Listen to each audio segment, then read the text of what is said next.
is 3 o'clock in the morning. A train is moving fast through the dark night.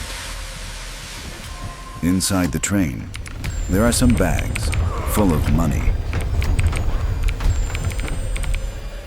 Suddenly, a red signal appears. The driver slows down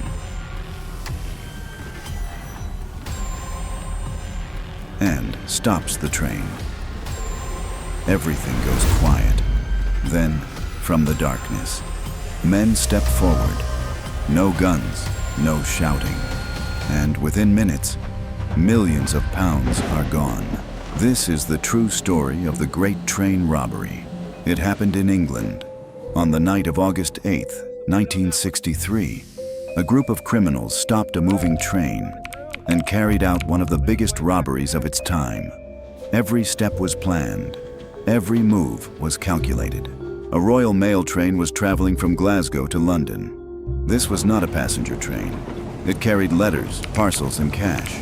This train had 12 compartments and about 72 postal workers inside. They were sorting mail while the train was moving. The driver was Jack Mills. He was doing his normal duty. Nothing seemed unusual. Nothing felt wrong. Months before this night, a plan was already in motion. In London, a group of criminals met in secret. Their leader was Bruce Reynolds. He wanted to do something big, something never done before. Rob a moving train full of money. But they needed inside information, and they got it from a senior security officer of Royal Mail. This person helped them, but their identity was never revealed.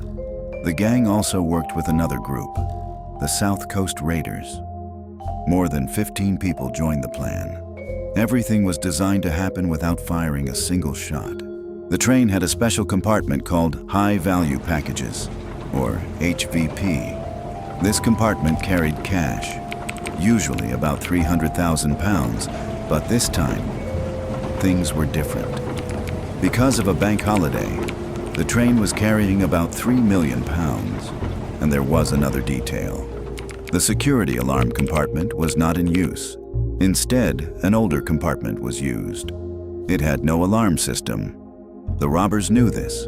Everything was going their way.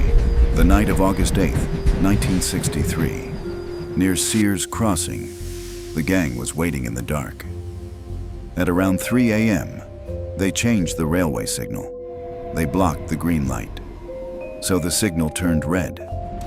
The driver saw it, and he had no choice. He stopped the train. A quiet place, no people around. The perfect trap. As soon as the train stopped, the robbers moved in. Fast, calm, organized. They reached the HVP compartment. No panic, no gunfire, just control. They started moving the money bags, one by one, quickly, carefully, into their waiting truck. Minutes passed, and just like that, millions of pounds disappeared. The gang escaped using an Austin Lodestar truck and 2 Land Rovers. The vehicles had matching number plates to confuse witnesses. They drove for about 45 minutes, then reached a farmhouse near a village called Oakley, about 43 kilometers away. At the farmhouse, they felt safe. They relaxed. They laughed. They even played Monopoly, using real stolen money. For a moment, everything seemed perfect. But the police were already working. They calculated distance. They studied time.